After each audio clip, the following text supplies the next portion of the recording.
Kamu tahu perasaan itu tepat sebelum kamu menekan tombol check out? Seperti ada sesuatu tentang harganya yang terasa tidak masuk akal. Ternyata kamu tidak membayangkannya.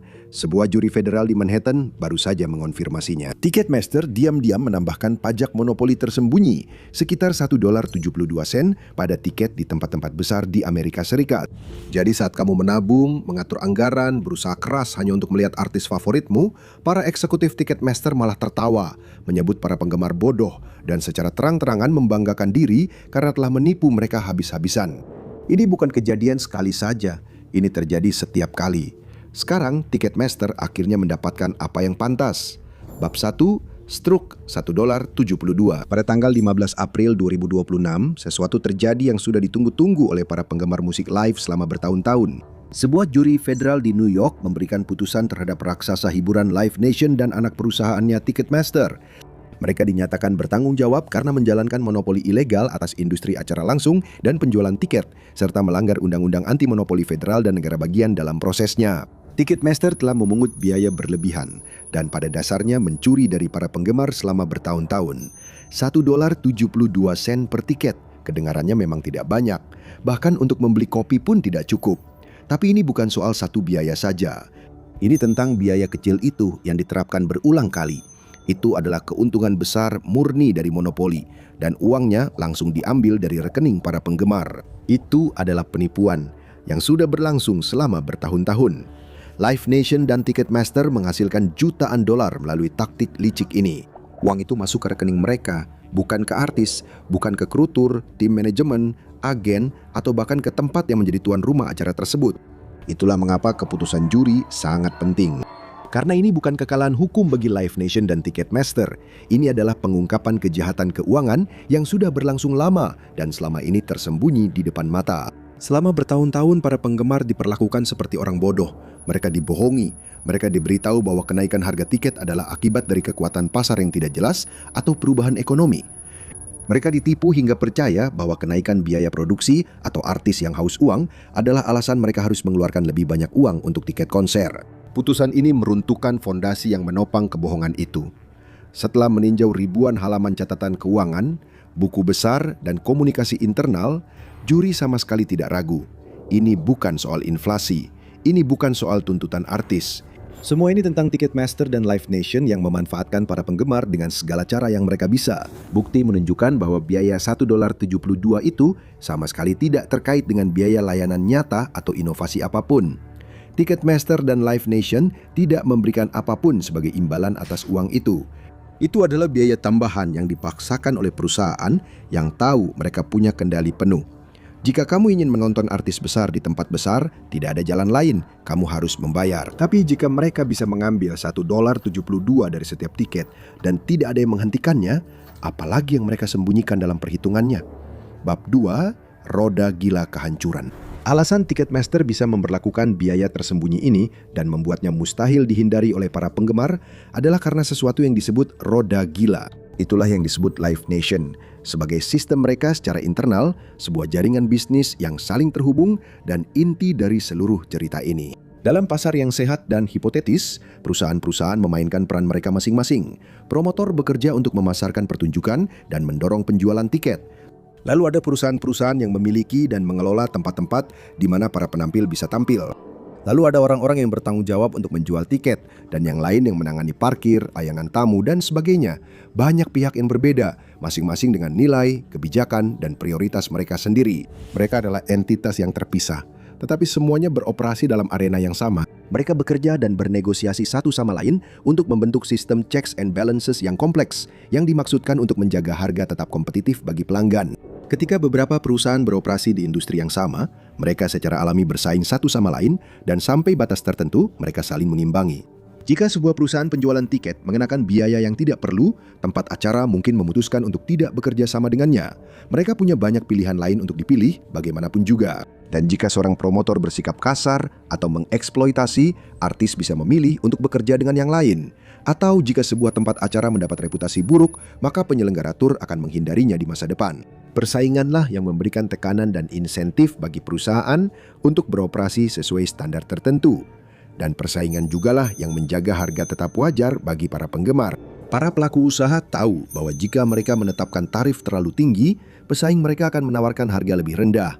Namun itu sama sekali bukan cara pasar bekerja ketika dikuasai Live Nation dan Ticketmaster.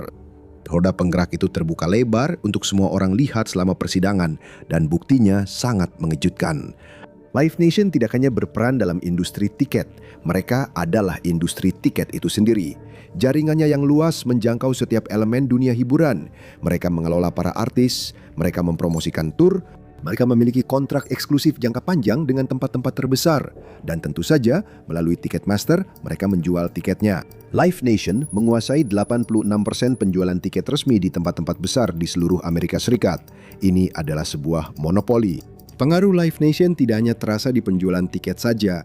Live Nation juga menguasai 70% pasar promosi untuk tur besar, serta sebagian besar sub-pasar lain yang membentuk industri tiket dan acara. Ketika satu perusahaan mengendalikan pasokan, infrastruktur, dan titik penjualan, gagasan tentang persaingan dan keadilan mulai terdengar seperti fiksi.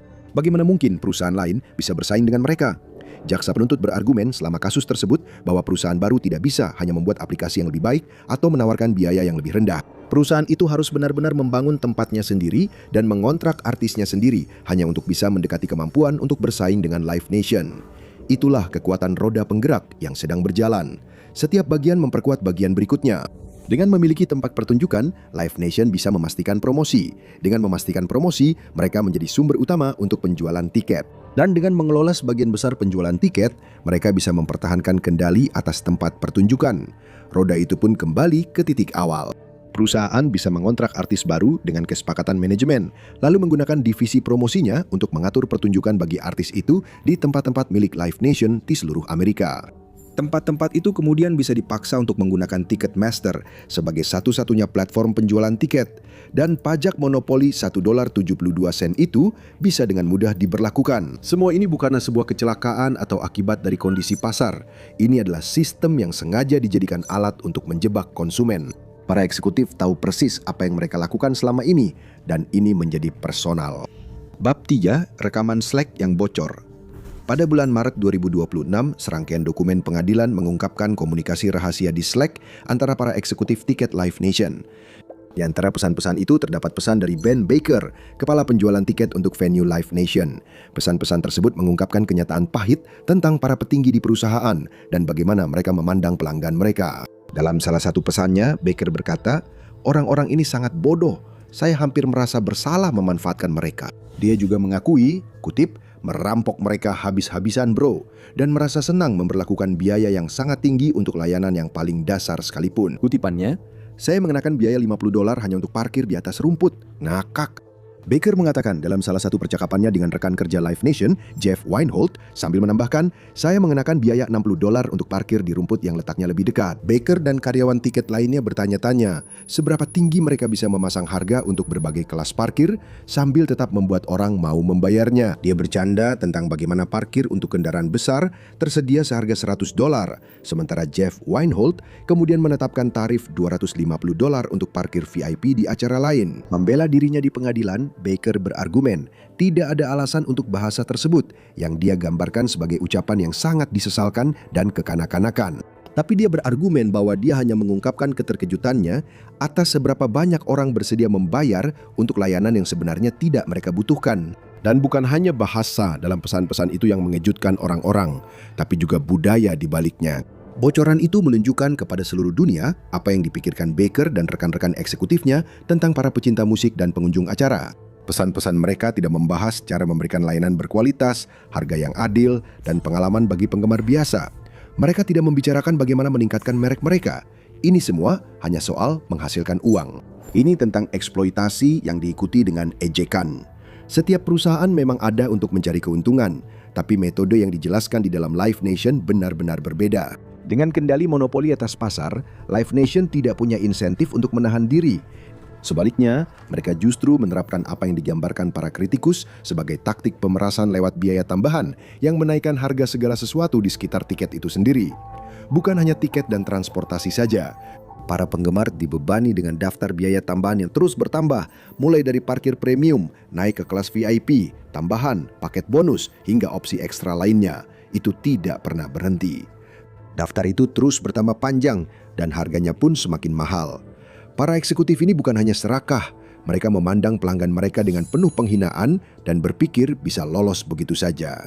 Namun pada akhirnya, kesombongan mereka menarik perhatian satu kelompok yang tidak bisa mereka suap. Bab 4, kesepakatan uang tutup mulut. Selama bertahun-tahun, kesombongan para eksekutif Live Nation ini terasa masuk akal karena mereka selalu lolos dari pertanggungjawaban atas kejahatan mereka. Tahun demi tahun, mereka terus memeras lebih banyak uang dari para pelanggan mereka. Mesin Ticketmaster terus berjalan dan para penonton acara tidak punya pilihan lain selain ikut serta.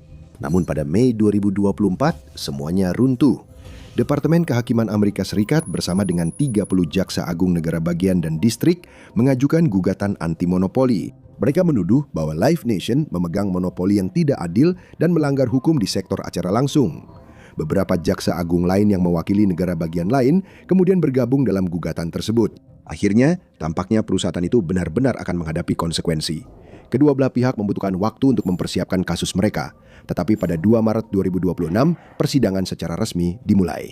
Namun, hanya beberapa hari setelah persidangan dimulai pada 9 Maret, DOJ mengumumkan bahwa mereka telah mencapai kesepakatan dengan Live Nation.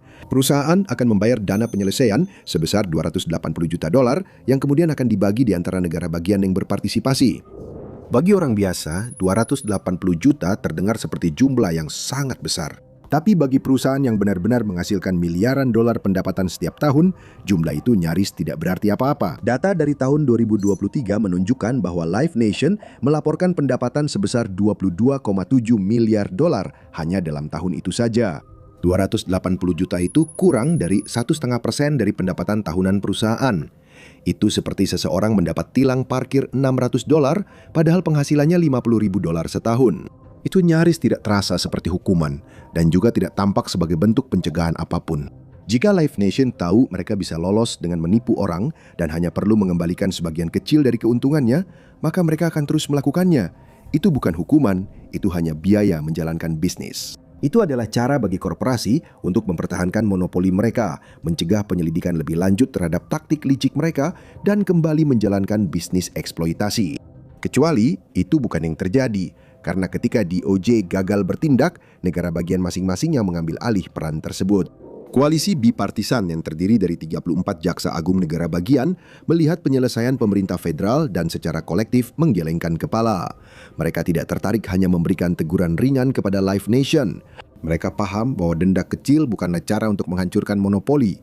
Mereka ingin melihat secara persis bagaimana perusahaan ini beroperasi. Mereka ingin melihat cara kerja internal dari apa yang disebut flywheel ini untuk mengetahui secara persis seberapa besar organisasi ini membebankan biaya berlebihan kepada orang-orang dan bagaimana mereka bisa lolos dari hal itu selama ini. Jadi mereka menuntut persidangan penuh. Bab 5, parit di sekitar kastil. Selama persidangan, pembelaan Live Nation sebagian besar bermuara pada satu narasi sederhana. Kami yang terbesar karena kami yang terbaik. Perusahaan berargumen bahwa ukuran besar, kesuksesan, dan monopoli mereka semuanya adalah hasil dari mereka yang memang ahli dalam bidangnya. Keunggulannya mendorong mereka ke puncak rantai makanan di semua bidang utama industri acara langsung. Orang-orang secara alami memilih Ticketmaster karena teknologi dan antarmukanya.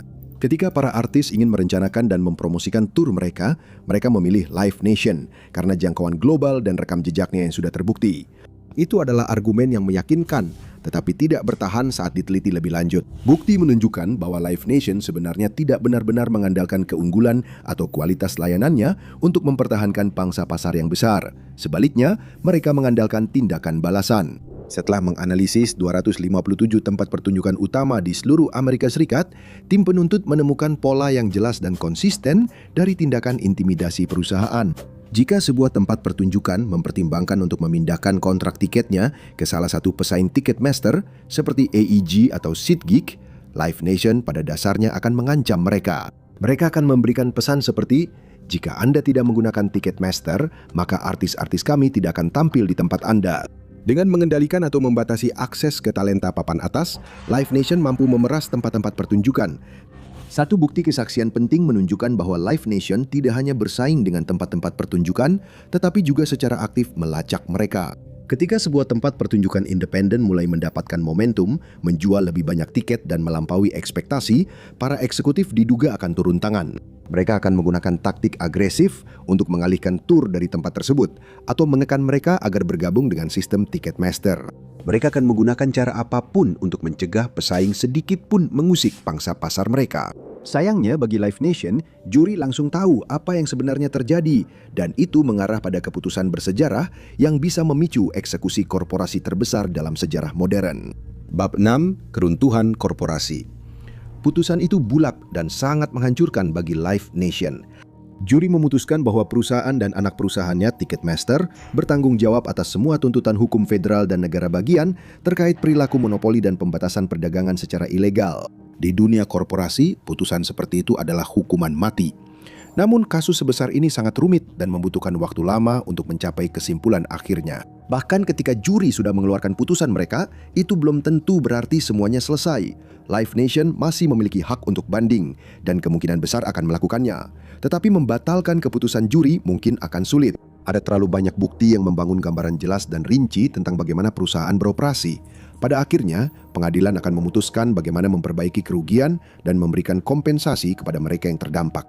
Ada beberapa kemungkinan hasil. Remedi struktural akan memaksa perusahaan untuk menjual aset atau memecah bagian-bagian bisnisnya. Remedi perilaku akan memberlakukan aturan baru tentang bagaimana perusahaan dapat beroperasi ke depannya. Dan remedi moneter akan mengharuskan perusahaan membayar kompensasi finansial kepada mereka yang dirugikan. Banyak yang bergantung pada hakim. Dialah yang pada akhirnya akan memutuskan bagaimana kasus ini berakhir. Negara bagian telah menyatakan posisi mereka dengan jelas. Mereka ingin melihat monopoli Live Nation dihancurkan dan memaksa penjualan Ticketmaster memutus sistem siklus tertutup yang saling memperkuat yang memungkinkan perusahaan itu mendapatkan begitu banyak kekuasaan. Sementara itu, Live Nation telah mencoba mengupayakan penyelesaian, tetapi kepanikan di antara para eksekutifnya semakin menyebar. Harga saham Live Nation turun lebih dari 6% setelah putusan diumumkan, sementara saham perusahaan pesaing seperti StubHub naik. Para investor sudah mulai mundur, menyadari apa arti dari putusan ini. Monopoli itu mungkin telah berlangsung selama bertahun-tahun, tapi sekarang mulai runtuh. Pertarungan untuk masa depan industri acara langsung sementara itu baru saja dimulai. Bab 7. Balas dendam para penggemar. Kasus ini bukan hanya soal biaya tiket atau harga parkir. Ini tentang seberapa besar kekuasaan yang dimiliki korporasi dan apakah orang biasa serta pemerintah negara bagian benar-benar bisa meminta pertanggungjawaban mereka. Dalam kasus ini, para penggemar yang menang. Dan mereka berhasil berkat sesuatu yang sangat dibenci oleh perusahaan besar, yaitu rincian yang spesifik. Akan sangat mudah bagi Live Nation untuk memanfaatkan kekuasaannya guna menutup klaim tentang harga yang lebih tinggi atau klaim samar tentang dominasi pasar. Jadi negara-negara bagian datang dengan persiapan. Mereka membawa angka nyata, data nyata, dan rincian yang nyata. Bukan hanya biaya tambahan, tapi $1.72 pada tiket. Bukan hanya monopoli, tapi 86% penguasaan atas tempat acara besar. Bukan hanya rumor tentang budaya perusahaan yang beracun, tapi pesan Slack asli, di mana para eksekutif tertawa tentang berapa banyak uang yang mereka ambil dari orang-orang. Dan melalui semua ini, cetak birunya sudah ditetapkan. Jika perusahaan lain mencoba hal serupa, sistem peradilan tahu persis bagaimana menanganinya. Itu penting. Tapi tak seorang pun salah paham di sini. Satu putusan saja tidak akan memperbaiki seluruh industri atau membawa tarif yang lebih adil. Tapi ini memang menetapkan presiden yang kuat. Ini memberi kekuatan dan dukungan yang solid bagi pengadilan dan penggugat di masa depan untuk menuntut pertanggungjawaban perusahaan-perusahaan ini. Monopoli Live Nation telah terbongkar. Ini bukan lagi sekadar ketakutan yang dirasakan orang saat mereka membeli tiket dan merasa seolah-olah mereka dipaksa membayar lebih mahal. Ini nyata. Untuk masa depan, semuanya tergantung pada apa yang terjadi selanjutnya. Pasar tidak cukup kuat untuk mengekang monopoli Live Nation, tetapi pengadilan memiliki kekuatan untuk membongkarnya sepenuhnya. Satu-satunya pertanyaan yang tersisa adalah apakah mereka akan memilih untuk melakukannya atau tidak. Jika itu terjadi, maka tidak akan ada yang sama lagi. Mungkin tidak akan sempurna, tapi pasti akan jauh lebih adil. Jika satu perusahaan seperti Live Nation bisa tumbuh sekuat ini di bawah pengawasan semua orang, lalu apalagi yang sedang terjadi di belakang layar? Cari tahu lewat video keluarga kaya rahasia yang mengendalikan ekonomi untuk melihat seperti apa kekuatan yang membentuk dunia kita. Atau tonton video ini sebagai gantinya.